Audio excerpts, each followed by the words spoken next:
하나님 말씀 룻기 2장입니다. 오늘은 룻기 2장 21절로 23절에 있는 말씀 저와 여러분이 교독하고 마지막은 같이 읽겠습니다.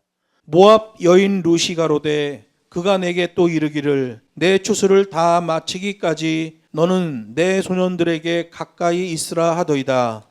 나오미가 자부 룻에게 이르되 내 딸아 너는 그 소녀들과 함께 나가고 다른 밭에서 사람을 만나지 아니하는 것이 좋으니라.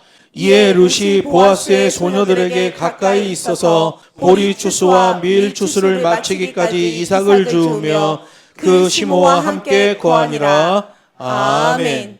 본문 말씀을 가지고 비교급 인생에서 최상급 인생이라는 제목으로 두 번째 시간 하나님 말씀을 증거하겠습니다. 고난이 올 때 우리는 어떠한 자세를 취할 것인가? 이것을 나오미와 룻의 경우로 보게 됩니다. 나오미는 머리 싸매고 집에 있어요. 자기 자신의 기준에 묶여서 자포자기하고 있습니다. 룻은 굶주린 배를 움켜잡고 일단 일을 시작해 보는 거예요. 그때 하나님께서 룻을 통하여 놀라운 일을 벌여가는 걸 보게 됩니다. 그래서 성경은 말해요. 고난이 유익이라고 말하는 거예요. 룻기의 전체적인 주제는 극복하지 못할 고난은 없다라는 거예요. 고난을 당하게 된 룻, 그녀가 고난 앞에서 좌절하지 않고 믿음으로 담대히 나아갔을 때 놀라운 일이 일어나잖아요. 어둡기만 했던 그녀의 인생에 환하고 밝은 무대로 바뀌고 있는 겁니다. 집을 나설 때 룻은 사실 소망이 없었어요. 그런데 돌아올 때는 보아스라는 소망의 열쇠를 가지고 돌아오잖아요. 집을 나설 때는 절망뿐이었어요. 그런데 돌아올 때는 부요한 자가 되어 돌아옵니다. 굶주린 배를 움켜쥐고 나갔는데 돌아왔을 때는 배부르게 먹고도 남은 것이 많이 있었어요. 집을 나설 때는 모압 여인이라고 불리던 이방인이었는데 이스라엘에 속한 하나님의 백성이 되어서 돌아오잖아요. 룻에게서 우리가 배울 수 있는 게 뭐예요? 일단 시작해보자, 이거예요. 제가 국토종주 자전거를 탈 때 일단 시작해보자로 했어요. 저는 그렇게 긴 거리를 타본 적이 없거든요. 그리고 가다 퍼지거나 자전거가 고장나거나 어떤 갑작스러운 사건이 벌어졌을 때 어떻게 해야 될까 걱정이 많았어요. 그런데 일단 시작해보자예요. 공부도 일단 시작해보자. 회사에 관련된 것, 어떤 일에 대해서 일단 시작해보자라는 마음을 갖는 게 중요한 거예요. 여러분, 아이디어는 딴짓하다 나오는 게 아이디어가 아니에요. 정상적인 일, 그동안 하던 일을 정상적으로 반복할 때 그 일의 끝에서 아이디어가 나오는 거예요. 흔히 사람들은 착각을 합니다. 딴짓하고 안 하던 짓을 하다가 나온 게 아이디어라고 생각해요. 그렇지 않습니다. 제가 회사 다닐 때도 아이디어를 이렇게 회사에다 내면 회사에서 돈을 줬어요. 회사는 정상적인 일을 계속 반복하잖아요. 계속 반복하다 보면 그 일 가운데의 공정을 뭘 개선해야 될까 이게 보이는 거예요. 정상적이지 않고 막 이거 했다 저거 했다 정신없는 애들은 개선 아이디어가 안 나온단 말이에요. 근데 매일매일 반복하는 일이 있어. 그거 하다 보면 아이디어가 나오는 거예요. 그 아이디어가 진짜 아이디어가 되죠. 여러분, 룻은 그렇게 일단 시작해 봄으로써 아이디어가 나온 경우예요. 룻을 그렇게 축복의 사람으로 만든 것은 룻 마음에 있던 하나님을 믿고 신뢰하는 신앙 때문에 그래요. 무형의 신앙인데 유형의 축복으로 나와지는 거예요. 그 신앙은 모험적인 신앙이잖아요. 도전하는 용기잖아요. 룻을 다시 일어서게 하는 결정적인 역할을 하는 거예요. 우리는 오늘 오전에 바리새인들이 결정적인 시간표, 결정적인 분기점에서 딴짓을 함으로써 예루살렘 성읍이 멸망되는 예언이 나와진 걸 보게 됐습니다. 룻은 이 고난의 시간에 결정적인 시간표, 결정적인 분기점에서 반듯한 자세를 잡는 거예요. 일단 시작해보자 라는 마음이었죠.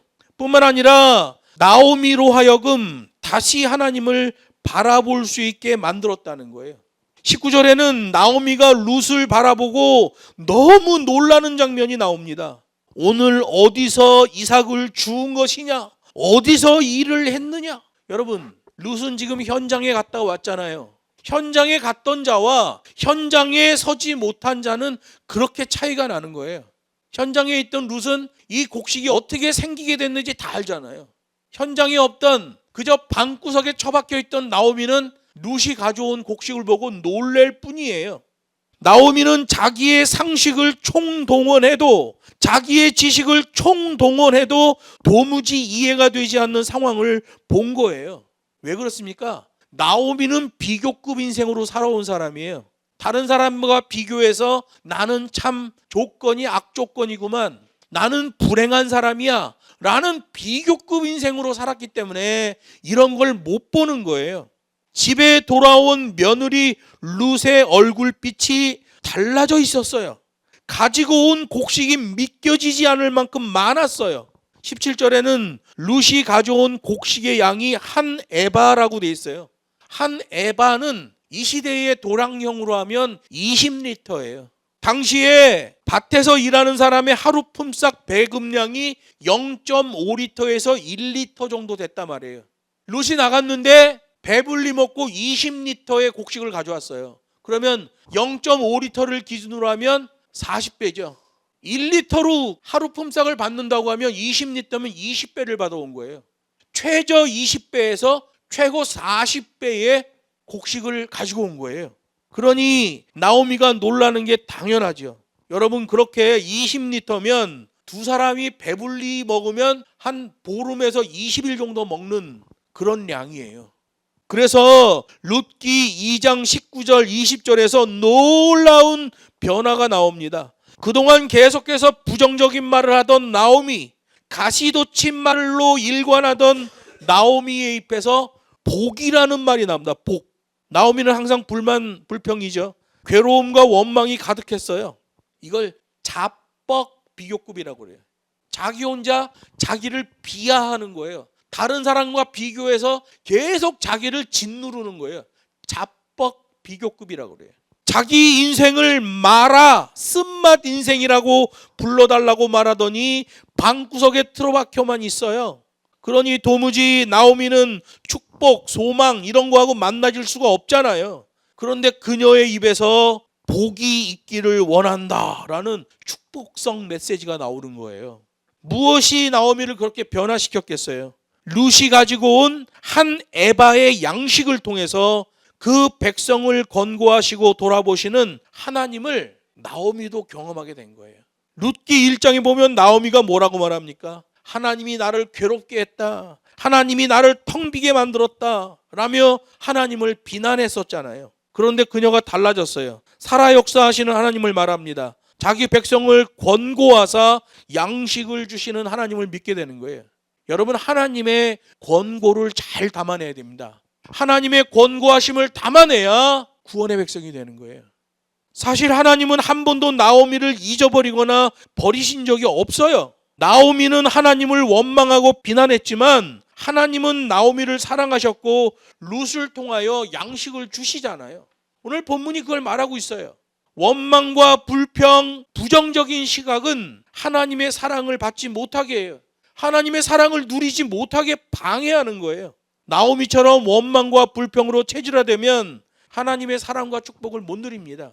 그래서 여러분이 하나님의 축복을 누리려면 자신의 입에서 나오는 부정적인 말을 막아야 돼요. 특히 요즘 사람들은 이 나라 정치 때문에 입에서 부정적인 말이 많이 나오는데 그거 조심해야 됩니다.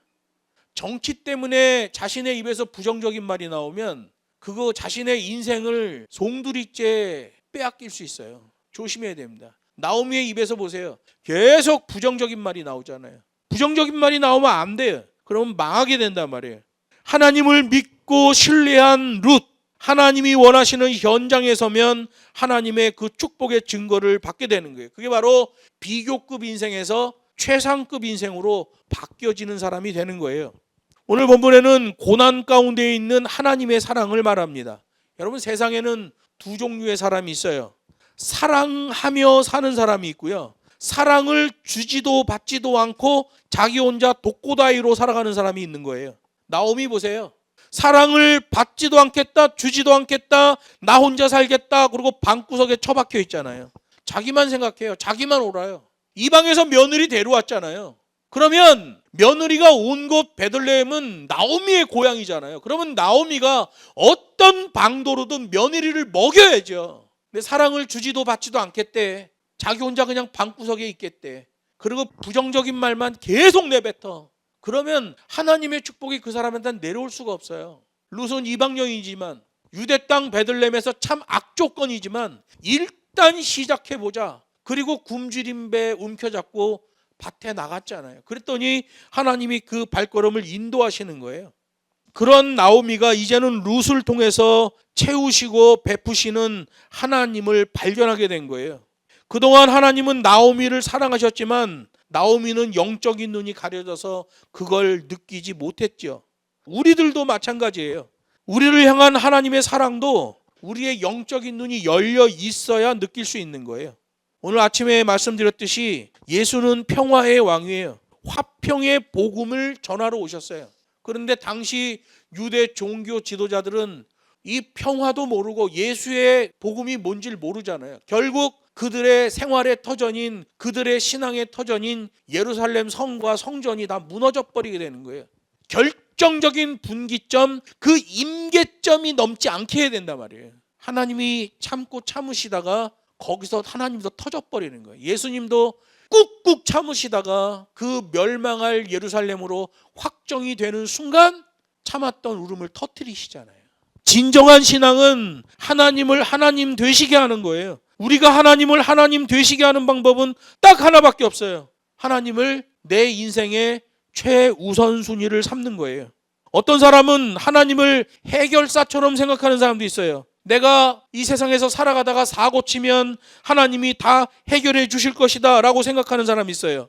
하나님은 해결사가 아니에요. 성경을 보세요. 하나님은 복을 주실 수도 있고 재앙을 주실 수도 있는 자유로운 주권자로 돼 있어요. 하나님 마음이에요. 하나님이 복 주시고자 원하면 복 주시고 하나님이 재앙을 주시고자 원하면 재앙을 주시는 거예요.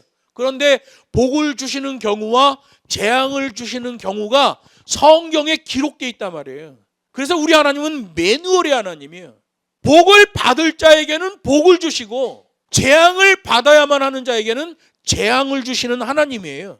자유로운 주권자라는 의미가 변덕쟁이라는 말이 아니잖아요. 하나님은 전능자이시기 때문에 우리는 우리에게 일어난 일에 대하여 하나님의 일하심에 순종하는 것이 중요한 거예요. 우리에게서 일어나는 일 속에서 하나님의 뜻을 발견하는 게 중요한 거예요. 욥이 고통 가운데 있을 때 욥의 아내가 욥에게 막 욕을 합니다. 그리고 말해요. 당신을 이 지경으로 만든 하나님을 원망하고 죽어버리라고 그래요. 그때 욥이 이렇게 얘기해요. 욥기 2장 10절에 욥이 이르되 그대의 말이 어리석은 여자 중 하나의 말 같도다. 우리가 하나님께 복을 받았은즉 재앙도 받지 않겠느냐 이렇게 말해요. 여기 보면 신학이 하나 나오죠. 하나님은 자유로운 주권자이시다. 자유로운 주권자인데 변덕쟁이가 아니라 하나님의 계명, 하나님의 구원의 법에 의해 자유로운 주권을 행사하신다. 이렇게 되어 있는 거예요. 여러분 우리 인간들은 범죄하고도 용서받기를 원해요. 못된 짓 하고도 복받기를 원해요. 하나님은 그걸 허용하지 않는단 말이에요. 순종하면 복이요, 불순종하면 저주예요. 그런데 하나님의 아가페가 움직여서 범죄한 인간들을 위하여 율법의 말씀을 주시잖아요. 범죄한 죄인인데 그 범죄의 멸망의 자리에서 축복의 자리로 바뀔 수 있는 하나님의 법을 주셔요. 그게 율법의 말씀, 구약의 말씀인 거예요. 하나님은 성경에 나온 대로 역사하시는 자유로운 주권자이신 거예요. 욥도 그것을 고백하지요. 그렇기 때문에 때로는 어려움과 고난이 오지만 하나님은 우리에게 최고의 것을 주시기 원하며 우리가 그것을 제대로 담아내기를 원하시는 거예요. 그래서 여러분 고난이 가져다주는 밝은 빛이라는 게 있는 거예요. 나오미는 한 에바의 곡식에서 큰 의미를 찾잖아요. 그리고 소망의 빛을 보게 되는 거예요. 보아스라는 이름을 듣는 순간 잊어버리고 있던 희망, 소망이 나와지는 거예요. 본문 20절에 나오죠. 그는 우리의 근족이니 우리 기업을 물을 자 중 하나니라. 여러분 기업을 물은다는 것은 이런 거예요. 이스라엘의 족속에서 아이를 낳지 못하고 남편이 죽었어요. 가족도 없어. 그러면 그 여자를 어떻게 할 것이냐. 그 근족 중에 촌수가 제일 가까운 사람이 그 여자와 잠을 자요. 그리고 애가 태어나면 그 여자 집안의 애로 쳐주는 거예요. 같은 그 혈족이니까 그 여자 집안의 애로 쳐주고 그 아이의 양육비 다 주고 그 집의 재산을 다 떼어주는 거예요. 그래서 기업을 물은다는 것은 기업을 물는 자가 엄청난 손해를 보는 거예요. 경제적으로는. 그런데 하나님의 입장에서 보면 자손을 낳지 못한 그 집안, 멸족이 될 수밖에 없는 그 족속에 그 집안에 자녀를 낳게 해주고 양육비와 재산을 받게 되는 거예요. 이게 이스라엘 율법에 있는 기업 물음이에요. 근데 보아스가 그 근족 중에 기업 물으는 사람이었던 거예요. 아무도 몰랐던 거죠. 소망의 빛을 발견하게 된 거예요.